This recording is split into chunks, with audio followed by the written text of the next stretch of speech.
Pakistan super league जे 9 addition जे final में जंहिं रांदीगर खे मैच जो बहितरीन रांदीगर करार ॾिनो वियो, उहो को ॿियो न पर पाकिस्तान जो अॻूणो ऑलराउंडर अमाद वसीम हो, जंहिं जे 5 विकेटुनि ऐं फ़ैसिलाइती इनिंग्स इस्लामाबाद यूनाइटेड खे मुसलसल 3 फाइनल खेॾंदड़ मुल्तान सुल्तान ख़िलाफ़ फतह ॾियारे छॾी। मैच खां पोइ कमेंटेटर रमीज़ राजा खां सवाल कयो त छा हू ॼाणे पियो त हीउ टूर्नामेंट संदसि लाइ एतिरी यादगार साबित थींदी, जंहिं ते अमाद वसीम जवाब ॾींदे चयो त हुन ईअं न सोचियो हो।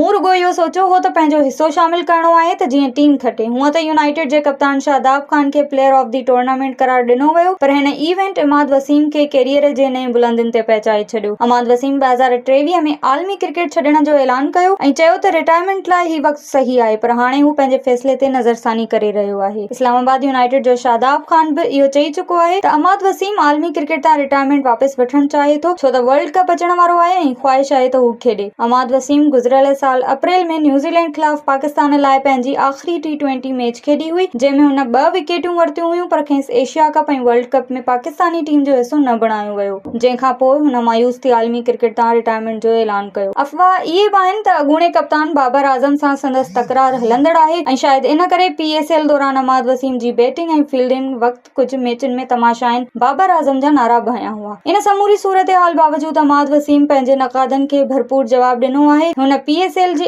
आख़िरी 3 मैचुनि में मैच जे बहितरीन रांदीगर यानी मैन ऑफ द मैच जो एज़ाज़ पंहिंजे नाले कयो। आलमी क्रिकेट तां रिटायरमेंट वापसि वठण बाबति अमाद वसीम जो चवणु आहे त हू पाकिस्तानी T20 टीम जे कप्तान शाहीन शाह अफरीदीअ सां राब्ते में आहे ऐं शाहीन रिटायरमेंट वापसि वठण ते ज़ोर ॾेई रहियो आहे, जॾहिं त मां अञा 4-5 साल क्रिकेट खेॾी सघां। क्रिकेट शौक़ीननि समेत तजिया निगारनि जो बि इहो ख़्यालु आहे त पाकिस्तान खे अमाद वसीम जहिड़े मैच विनर ऑलराउंडर जी सख़्त ज़रूरत आहे ऐं ईंदड़ आलमी कप में खेसि पाकिस्तान टीम जो हिसो बणाइणु घुरिजे।